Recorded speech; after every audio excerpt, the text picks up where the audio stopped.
ఆ భగవంతుని వేడుక, క్రిస్మస్ వేడుక ఇక్కడ నడిపేది నా పాస్టర్ గారు చెప్తున్నారు. పవర్ లేదు 5 సంవత్సరాల నుంచి అనేసి. ఆ పవర్ లేదనే వాడికి మన భగవంతుడు వెళ్ళి అక్కడ కూర్చొని పవర్ రావాలా అంటే హ్యాపీ క్రిస్మస్ అని చెప్పండి. Happy Christmas. మొదటిగా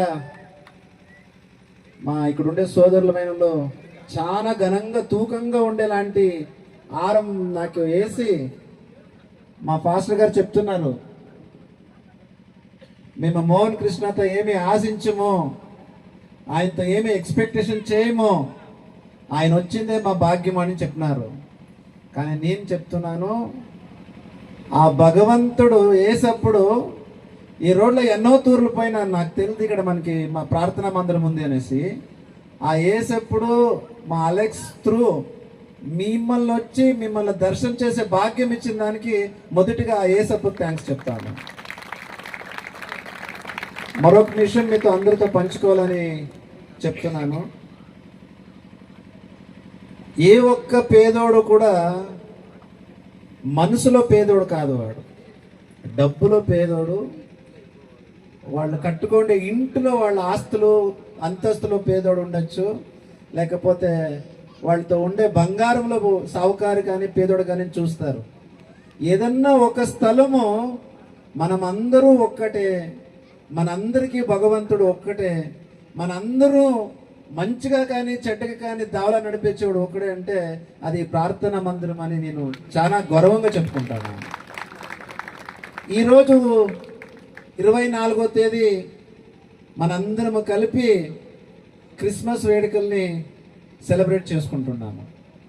ఈ క్రిస్మస్ అనే ఒక పవిత్రమైన దినాన్ని ఒక క్రిస్టియన్ సముదాయంలో ఉండేవాడు ఎప్పుడెప్పుడురా నా క్రిస్మస్ వస్తుందని వేచి చూస్తుంటాడు. ఆ ఒక్క రోజు ఆ ఒక్క పవిత్రతని కాపాడుకొని వచ్చే బాధ్యత ప్రతి ఒక్కరికి ఉంటుంది కదా. ఈ రోజు నేను చెప్తున్నాను, మా పాస్టర్ గారు చెప్తున్నారు మోహన్ కృష్ణతో ఏమి ఆశించను అనేసి. మీరు ఆశించినా ఆశించకపోయినా, మీరు నన్ను ఏమన్నా అడుగునా అడగకపోయినా ఆ భగవంతుని సంకల్పం ఎలా ఉంటుందంటే ఎవరు ఏం పని చేయాలి, ఎవరికి ఏ బాధ్యత అప్పగించాలని మీరు డిసైడ్ చేసేది, నేను డిసైడ్ చేసేది కాదు. ఆ రోజే ఆయన డిసైడ్ చేసేసి ఉంటాడు. అందుకని మీ ఒక సెలబ్రేషన్ మూడ్ని చాలా మాట్లాడి నేను పాడు చేయకూడదు అనుకున్నాను. మా పాస్టర్కి నేను మాట ఇస్తున్నాను. ఆయన మాట్లాడక ముందు ఒక మాట అన్నాడు, ఎంతోమంది వచ్చారు, ఎంతోమంది మాట్లాడారు, ఎంతోమంది పారిపోయారని. కానీ ఈ మట్టిలో పుట్టిన మీ మోహన్ కృష్ణ పారిపోయేవాడు కాదు. ఈ కేజాఫ్లో పుట్టిన మోహన్ కృష్ణ పరిగెత్తేవాడు కాదు, పరిగెత్తించేవాడు అని మీకు అందరికీ మాటిస్తున్నాను. అందుకని మా చర్చిలో అన్న చెప్తున్నాడు, పెద్ద ఆయన ఫౌండర్ ఆయన, మరో అక్క నా పక్కన కూర్చొని ఉండే, ఆమె కూడా చెప్తుండే 5 సంవత్సరాల నుంచి మేము దళితులుగా ఒక ప్రార్థనా మందిరం కట్టుకుంటే ఇక్కడుండే చాలా మంది వచ్చారు, కరెంట్ ఇస్తాము ఇంకోటి చేస్తామని అని చెప్పేసి పారిపోయినారు, మీరు పారిపోయేవారా అని అడిగారు నన్ను. ఇప్పుడు నేను పారిపోని ఇక్కడే ఉన్నానంటే అన్నకు కోపం వస్తుంది, ఎందుకంటే ఆల్రెడీ చేసి పెట్టినారు కదా, పారిపోయినారు కదా. అందుకే నేను అన్నకు మాట ఇస్తున్నాను, నేను పారిపోయేవాడు కాదు, పారిపించేవాడు. మీలో ఉండే సమస్యని ఆ భగవంతుడు, ఆ యేసప్పుడు నాకు ఎంతవరకు శక్తి ఇచ్చినాడు, మీ ఆశీస్సులు ఎంతవరకు నా పైన ఉంటాయో అంతవరకు కష్టపడి దాని కరెంట్ వచ్చేట్లా చూసే బాధ్యత నేను ఎత్తుకుంటాను అని మీకు చెప్తున్నాను. అదేలాగా మీరందరూ ఇంతమంది చేరినారు, ఈ ఒక స్థానము, ఇది ఒక స్టేజ్, మా అన్నోళ్ళ మ్యూజిక్ అవన్నీ చూస్తూ ఉంటే 24వ రోజు అప్పుడు కాదు, ఈ రోజే నాకు 24వ రోజు క్రిస్మస్ సెలబ్రేషన్ లాగే కనబడతా ఉంది.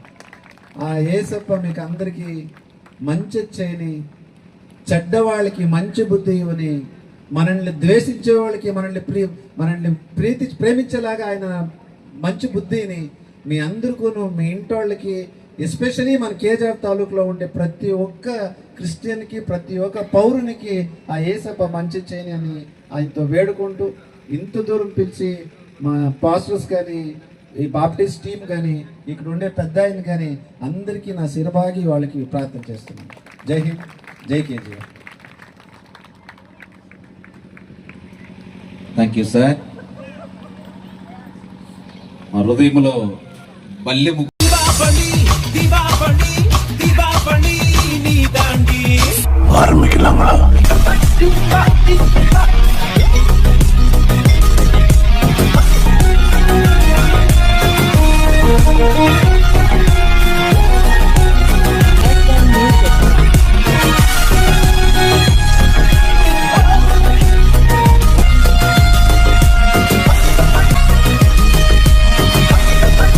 தரம் என்றும் நிரந்தரம், தரம் என்றும் நிரந்தரம், தரம் என்றும் நிரந்தரம்.